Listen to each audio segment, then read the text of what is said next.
네,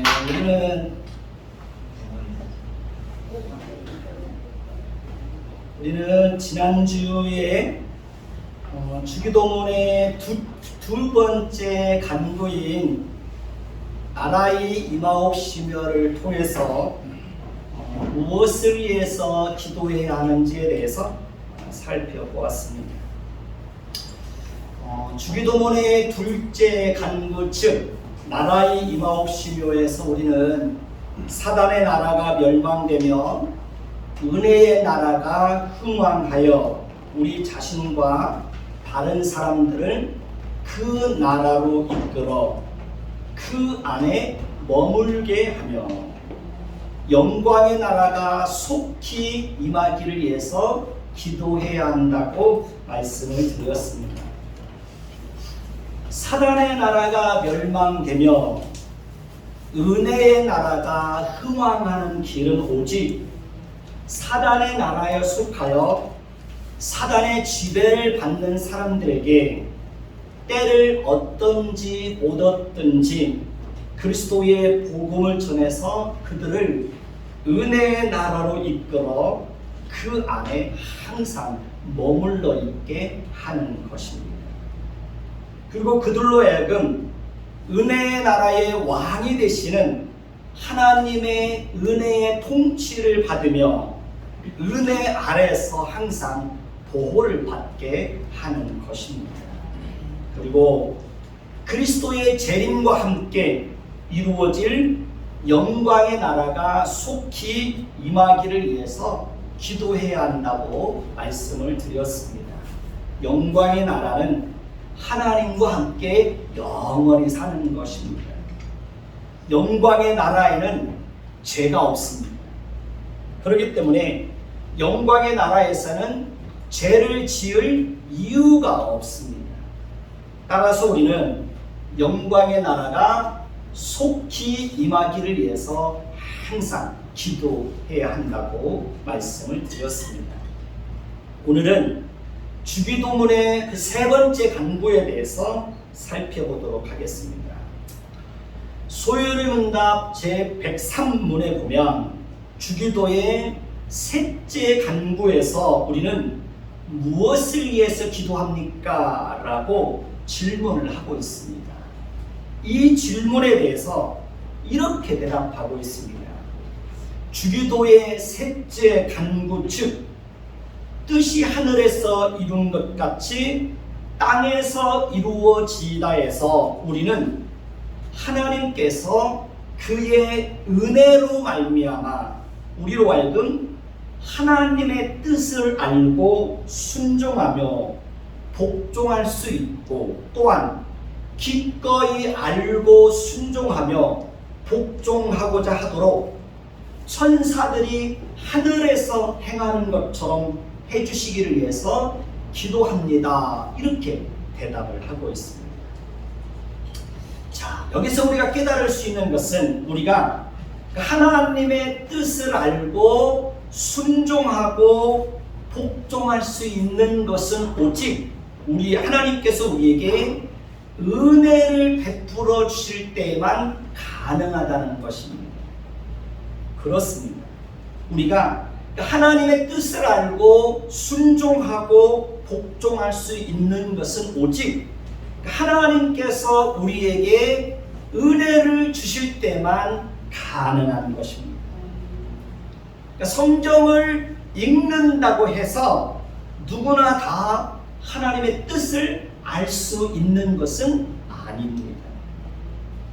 예배하는 자리에 참석해서 말씀을 듣는다고 해서 누구나 다 하나님의 말씀을 듣고 깨달을 수 있는 것은 아닙니다. 그리고 하나님의 뜻을 알았다고 해서 누구나 다 하나님의 뜻에 순종하고 복종하는 것이 아닙니다. 오직 하나님께서 우리에게 끊임없이 은혜를 주실 때만 이 모든 것이 가능하다는 것입니다. 그렇기 때문에 우리는 성경을 읽고 말씀을 들을 때마다 하나님의 뜻을 알고 그 뜻에 순종하고 복종할 수 있는 의지와 은혜를 주시기를 위해서 기도해야 한다는 것입니다. 은혜의 나라에서는 모든 것이 하나님의 은혜에 의해서 이루어지는 것입니다. 우리가 은혜의 나라로 이끌림을 받아서 항상 그 나라 안에서 머물러 있으면서 하나님의 은혜의 통치를 받으며 하나님의 은혜의 보호 아래서 살아갈 수 있는 것도 하나님의 은혜를 통해서만 가능한 것입니다. 그렇기 때문에 은혜의 나라에서는 아무것도 자랑할 것이 없습니다. 왜냐하면 모든 것이 하나님의 은혜로 우리에게 선물로 주어지기 때문에 그렇습니다. 에베소서 2장 8절에서 9절을 보면 너희는 그 은혜에 의하여 믿음으로 말미암아 구원을 얻었나니 이것이 너희에게서 난 것이 아니요 하나님의 선물이라. 행위에서 난 것이 아니니 이는 누구든지 자랑하지 못하게 하려 함이라 이렇게 말하고 있습니다. 이 말씀에도 보면 믿음보다 앞서는 것이 무엇이냐면 은혜입니다. 너희가 그 은혜를 인하여 믿음으로 말미암아 구원을 얻었다 이렇게 말하고 있습니다. 그러니까 믿음보다 앞서는 것이 은혜입니다. 우리가 어떻게 하나님의 존재를 알고 하나님을 믿을 수 있게 되었습니까? 우리가 어떻게 예수님께서 우리의 죄를 위해서 죽으시고 부활하시고 승천하신 사실을 믿을 수 있겠습니까? 그것은 오직 하나님께서 우리에게 은혜로 그러니까 믿음을 선물로 주실 때만 가능하다는 것입니다. 그렇기 때문에 우리는 그러니까 믿음조차도 자랑할 것이 없다는 겁니다. 그러니까 내가 믿은 것이 아닌 겁니다. 그러니까 하나님께서 은혜로 믿음을 선물로 주셔서 믿게 된 겁니다. 어떤 사람들은 아무리 믿고 싶어도 믿음이 선물로 주어지지 않기 때문에 믿지 못하는 사람들이 있습니다. 그래서 믿어볼까 하고 교회 와서 오랫동안 어느 정도 교회 안에서 머물러 있는데 아무리 믿으려고 해도 믿음이 생기지 않는 겁니다.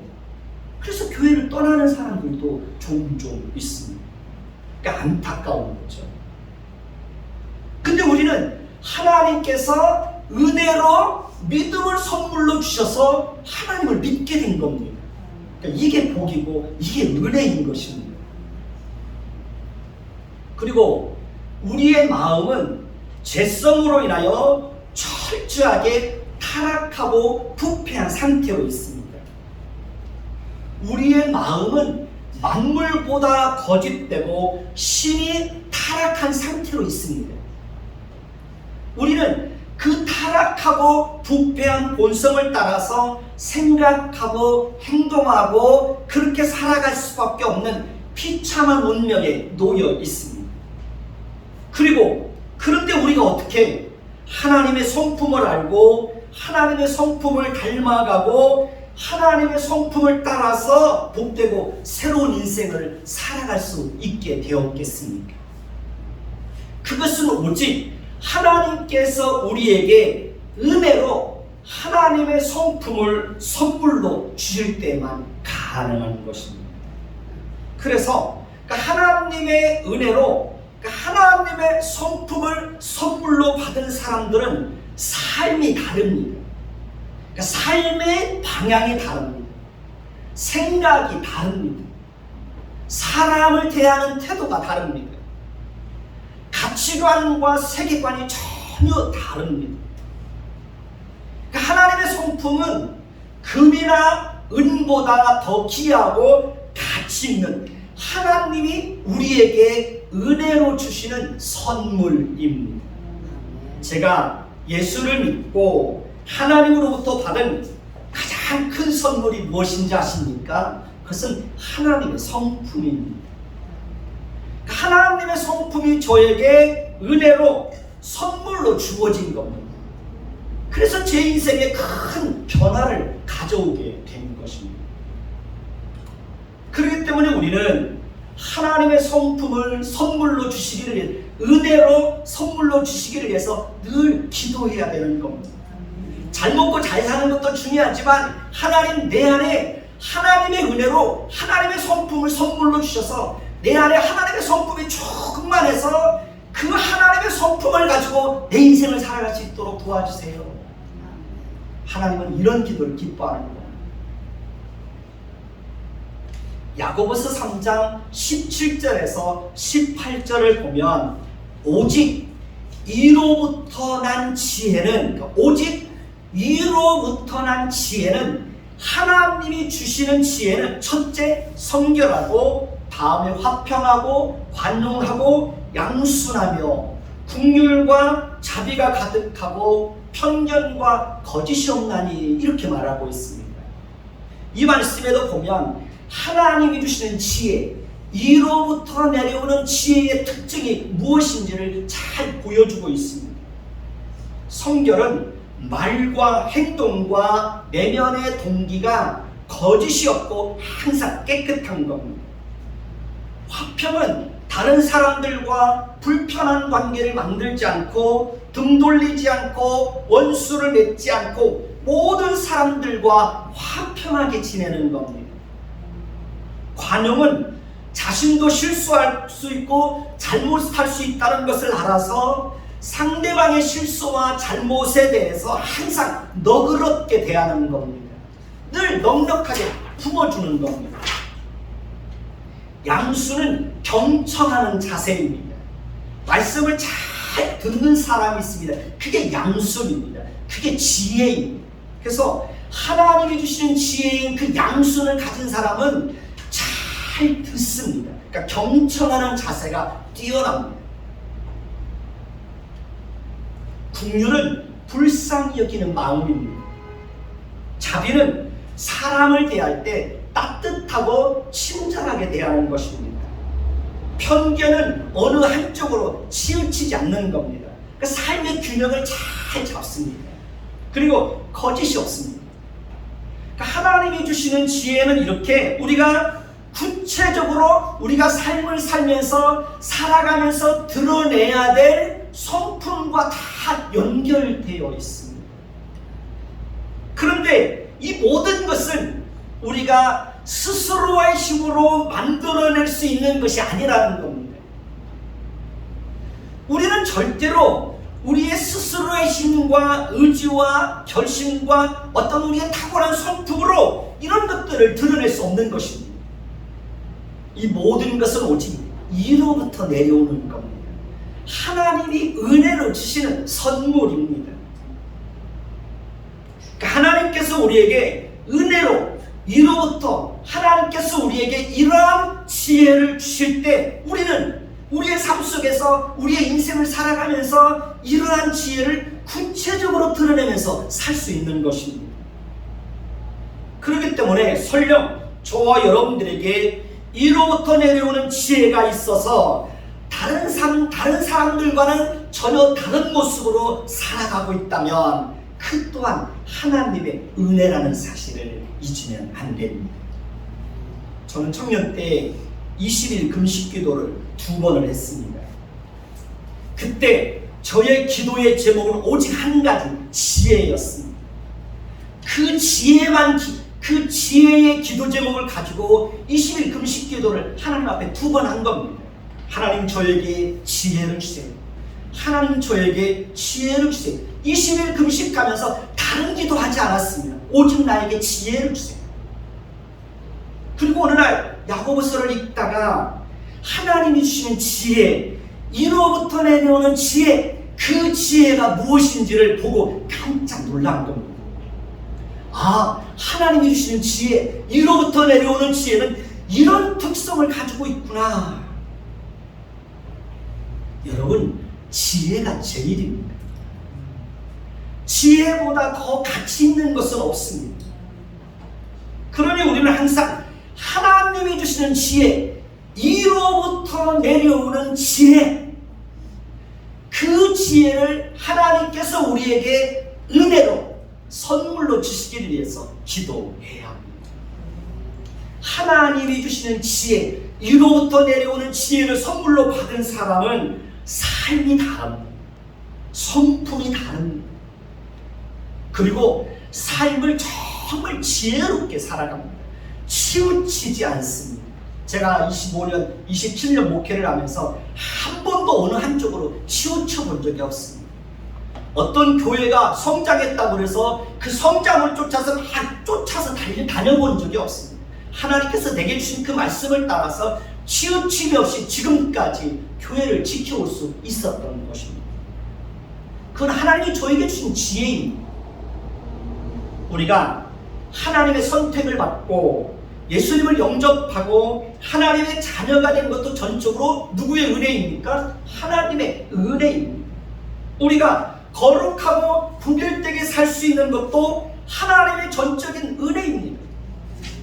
우리가 그리스도의 피로 재용성을 받고 의롭다 여김을 받은 것도 전적으로 하나님의 은혜입니다. 우리가 보이지 않는 하나님을 보이는 것 같이 하여 섬기고 보이지 않는 천국을 늘 보이는 것 같이 하면서 소망하면서 살 수 있다는 것도 전적으로 하나님의 은혜입니다. 그러니까 하나님이 우리에게 은혜로 그러한 믿음을 선물로 주지 않으면 아니 어떻게 보이지 않는 하나님을 보이는 것 같이 하여 섬길 수 있겠습니까? 하나님이 우리에게 은혜로 믿음을 선물로 주지 않으면 내가 가보지도 않았는데 눈에 보이지도 않는데 어떻게 그 천국을 보이는 것 같이 하여 소망을 가지고 그렇게 살아갈 수 있겠습니까? 하나님의 은혜로 가능한 것입니다. 바울은 자신이 복음을 위하여 일꾼이 된 것도 전적으로 하나님의 은혜로 된 것이라고 고백하고 있습니다. 고린도전서 15장 10절을 보면 바울은 이렇게 고백하고 있습니다. 그러나 내가 나된 것은 하나님의 은혜로 된 것이니 내게 주신 그의 은혜가 헛되지 아니하여 내가 모든 사도보다 더 많이 수고하였으나 내가 한 것이 아니오 오직 나와 함께 하신 하나님의 은혜로다. 바울은 모든 것이 하나님의 은혜로 이루어졌다고 그는 고백하고 있습니다. 바울은 자신이 모든 사도보다 더 많이 수고한 것도 자신의 열심과 의지로 된 것이 아니라 그 또한 하나님의 은혜로 된 것이라고 고백하고 있습니다. 에베소서 3장 8절에도 보면 바울은 이렇게 고백합니다. 모든 성도 중에 지극히 작은 자보다 더 작은 나에게 이 은혜를 주신 것은 측량할 수 없는 그리스도의 풍성을 이방인에게 전하게 하시고 라고 말하고 있습니다. 사도 바울은 이렇게 계속해서 은혜를 강조합니다. 어떻게 보면 바울은 하나님의 은혜에 사로잡혀서 사는 사람이라고 말씀드릴 수 있습니다. 우리가 잘 아는 대로 바울은 교회를 핍박하였던 자였고 아예 교회를 진멸하게 해서 앞장섰던 사람입니다. 그런데 예수님께서 다메섹 도상에서 그를 만나주신 것입니다. 그리고 그로 하여금 예수 그리스도의 복음을 전하는 사도가 되게 하였습니다. 그렇기 때문에 그는 항상 모든 것이 은혜로 된 것임을 강조하고 있고 그의 인생 전체가 하나님의 은혜의 손길에 붙잡혀서 살아가고 있었다는 것을 그의 고백을 통해서 알 수 있는 것입니다. 여러분은 하나님의 그 은혜의 그 손길에 붙잡혀서 여러분의 인생을 살아가고 있습니까? 그 은혜의 손길에 붙잡혀서 여러분의 인생을 살기를 위해서 갈망하고 있습니다. 신명기 8장 17절에서 18절을 보면 그러나 내가 마음에 이르기를 내 능력과 내 손의 힘으로 내가 이 재물을 얻었다 말할 것이다. 내 하나님 여호와를 기억하라. 그가 내게 재물 얻을 능력을 주셨음이라. 이렇게 말하고 있습니다. 하나님께서 가나안 입성을 목전에 두고 있는 이스라엘 백성들에게 주신 말씀입니다. 그들이 가나안 땅에 들어가서 윤택한 삶을 살게 되었을 때 혹시라도 자신의 능력과 힘으로 재물을 얻은 것처럼 생각하지 말라는 겁니다. 그때에도 윤택한 삶을 살게 되었을 때도 그들에게 풍족한 삶이 주어졌을 때도 그때도 하나님을 기억하라는 겁니다. 하나님께서 그들에게 재물을 얻을 수 있는 능력을 주셨다는 것을 결코 잊지 말라는 겁니다. 그들이 그렇게 된 것은 그들이 잘나고 똑똑해서가 아니라 하나님께서 그들의 조상들에게 약속하신 것을 이루기 위해서라고 분명하게 말씀하고 있습니다.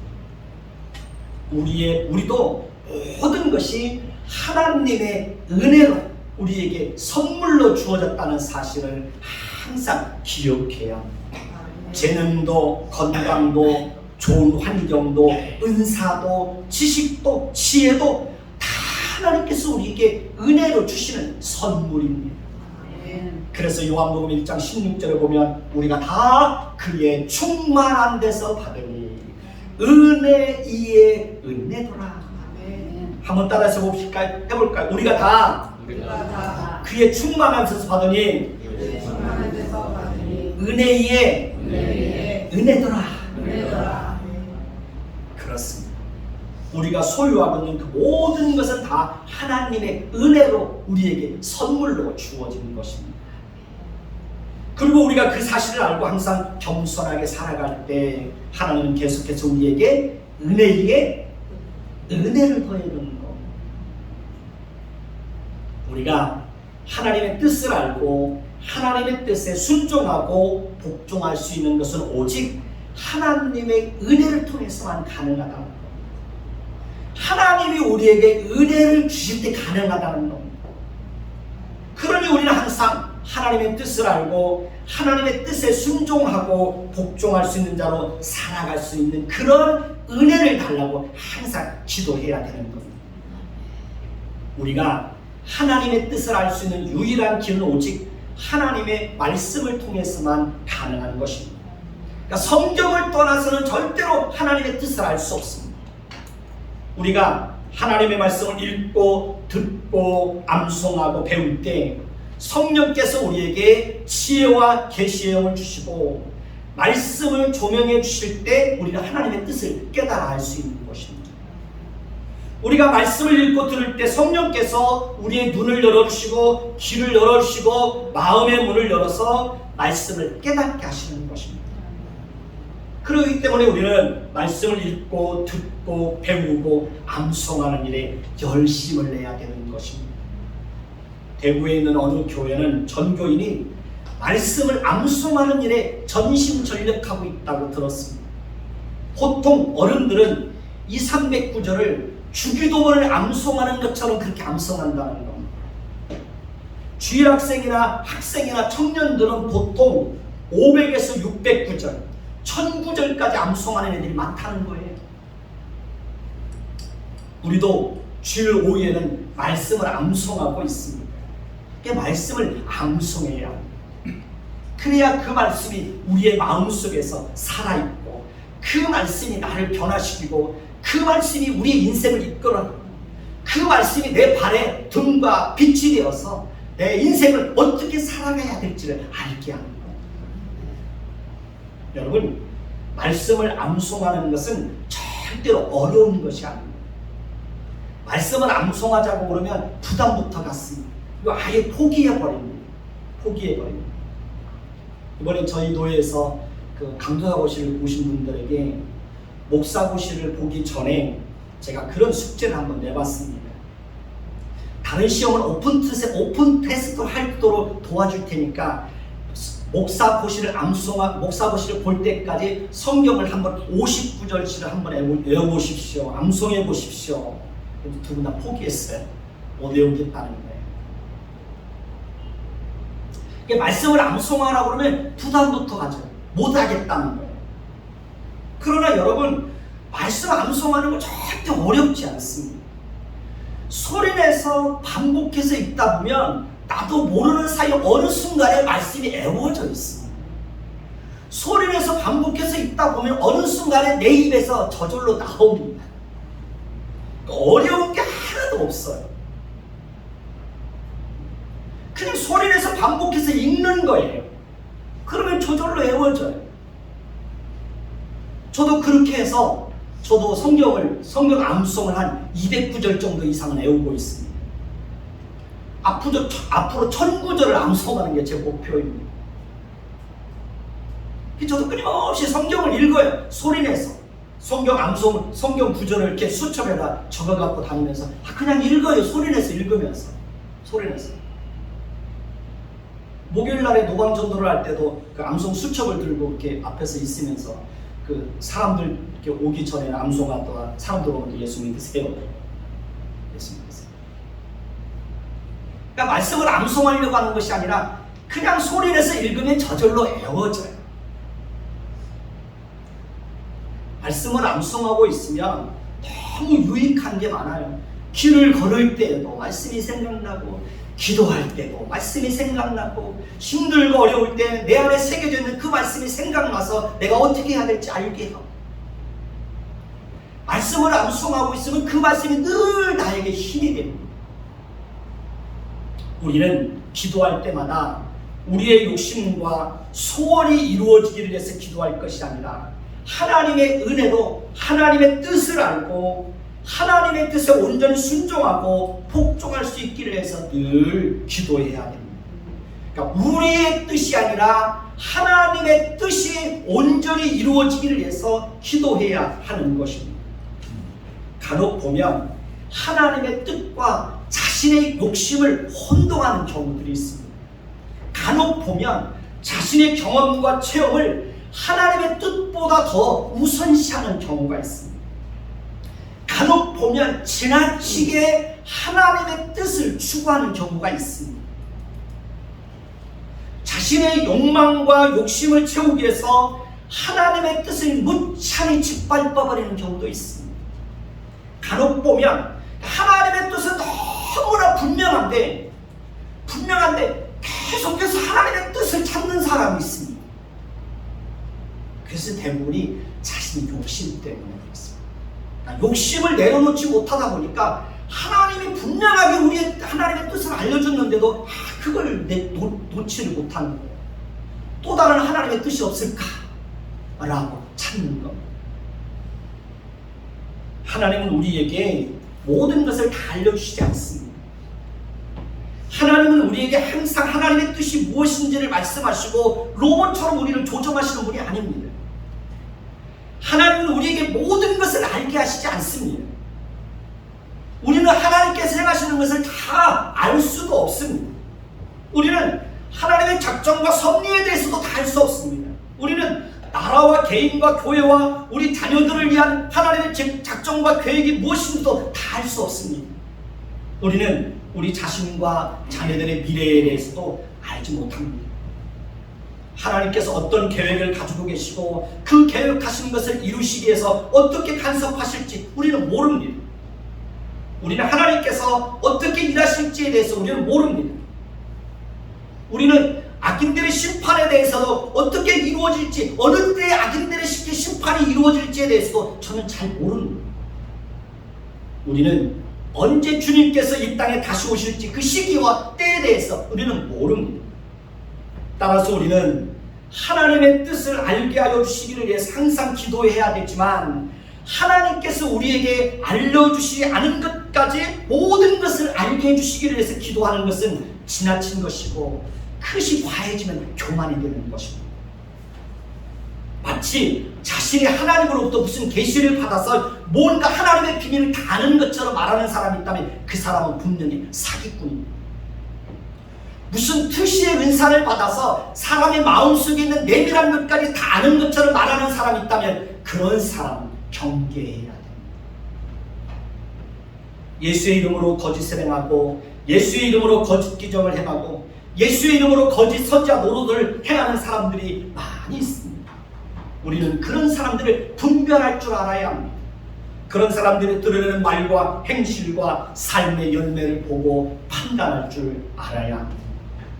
만약에 하나님의 뜻이 너무 분명하다면 우리는 우리의 모든 생각을 내려놓고 기꺼이 순종할 수 있어야 합니다. 예수님은 십자가를 목전에 두고 겟세마네 동산에서 이렇게 기도했습니다. 내 아버지여, 만일 할만하시거든 이 잔을 내게서 지나가게 하옵소서. 그러나 나의 원대로 마옵시고 아버지의 원대로 하옵소서. 예수님은 이러한 기도를 2번씩 드렸습니다. 그러니까 십자가에서 죽는다는 것은 예수님에게는 너무 고통스러운 것입니다. 그렇기 때문에 할 수만 있으면 그 자리를 피하고 싶었던 겁니다. 그러나 예수님은 자신의 죽음을 통해서만 인류를 향한 하나님의 구원 계획이 완성될 수 있다는 것을 알았기 때문에 기꺼이 자신의 뜻을 내려놓고 하나님의 뜻에 순종하기로 작정했던 것입니다. 사도행전 16장에 보면 바울은 아시아에 가서 복음을 전하기를 원했습니다. 근데 성령이 그 일을 막는 겁니다. 밤의 환상 중에 밤의 환상이 바울에게 보이는데 마게도냐 사람 한 사람이 서서 바울에게 자신을 도와달라고 요청하는 것을 봅니다. 바울은 그 환상을 보고 아시아로 가는 것을 포기하고 마게도냐로 내려가서 그곳에 가서 복음을 전하는 것을 볼 수 있습니다.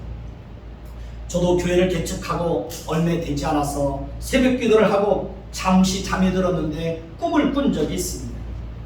전에 전세로 살았던 집주인 할아버지가 돌아가신 꿈을 꾸었습니다. 그 할아버지는 중풍으로 쓰러져서 오랫동안 방에 누워서 지내고 있었습니다. 근데 그 할아버지가 돌아가신 꿈을 꾼 것입니다. 그래서 하나님께서 그 할아버지가 돌아가시기 전에 가서 복음을 전하는 뜻으로 알고 아침에 일찍 일어나서 그 집에 찾아가서 할아버지에게 복음을 전하고 왔습니다. 그 전날까지만 해도 정신이 멀쩡하셨습니다. 그리고 다음날 새벽에 또 똑같은 꿈을 꿨습니다.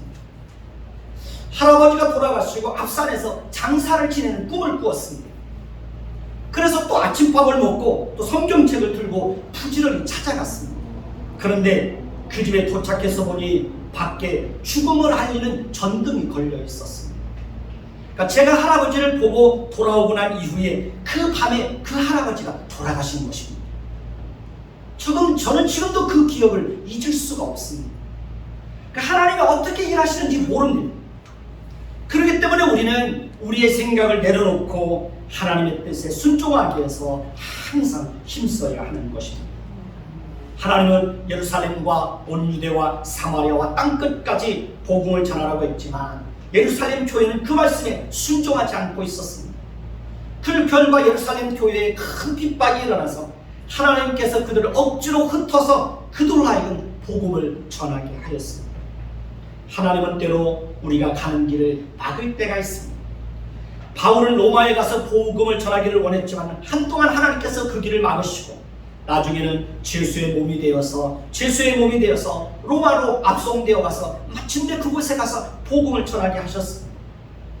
우리는 다 하나님이 하시는 일을 알 수가 없습니다. 다만 우리는 하나님이 이끄시는 대로 순종해야 하는 것입니다. 뿐만 아니라 우리는 능동적이고 적극적으로 기꺼이 하나님의 뜻을 알고 순종하고 복종할 수 있기를 위해서 기도해야 합니다. 그러기 위해서 우리는 적극적으로 말씀을 듣고 읽고 암송하고 말씀에 순종하고 복종하려는 노력을 해야 합니다. 그러니까 하나님의 뜻을 아는 일에 항상 수동적이 되어서는 안 됩니다. 물론 하나님께서 우리에게 은혜를 주실 때 하나님의 뜻을 알고 순종하고 복종할 수 있습니다. 그러나 하나님은 우리가 적극적이고 능동적으로 하나님의 뜻을 알기 위해서 힘쓰기를 원하는 것입니다. 그러니까 능동적이고 적극적으로 하나님의 말씀에 순종하기를 원합니다. 하나님은 그렇게 능동적이고 적극적으로 하나님의 뜻을 구하는 사람들에게 하나님의 뜻을 더 풍성하게 알게 하시는 것입니다. 시편 119편 131절을 보시면 내가 주의 계명들을 사모함으로 내가 입을 열고 헐떡였나이다. 내가 주의 계명들을 사모함으로 내가 입을 열고 헐떡였나이다. 이것이 우리의 고백이 되어야 합니다. 우리도 그렇게 적극적이고 능동적으로 하나님의 말씀을 사모해야 되는 겁니다. 어떻게 보면 하나님께서 다윗에게 그런 은혜를 준 겁니다. 그러니까 하나님의 말씀을 사모함으로 입을 열고 헐떡이는 것처럼 그렇게 하나님의 말씀을 사모할 수 있는 그 은혜를 하나님이 다윗에게 준 겁니다. 우리에게도 그런 은혜가 임했으면 좋겠습니다. 마지막으로 우리가 살펴볼 내용은 뜻이 하늘에서 이룬 것 같이 땅에서도 이루어지다입니다. 이것은 하늘에 즉 천국에 있는 이미 이 땅을 떠난 성도들과 천사들이 지체함이나 머뭇거림이나 부족함이 없이 온전히 하나님의 뜻에 순종하듯이 우리도 그렇게 지체함이나 머뭇거림이 없이 신속하게 하나님의 말씀에 순종할 수 있기를 위해서 기도하라는 것입니다. 그러나 우리는 솔직히 우리 안에 있는 연약함으로 인하여 천국에 있는 천사들이나 성도들처럼 그렇게 신속하게 실수가 없는 완전한 순종을 할 수가 없습니다.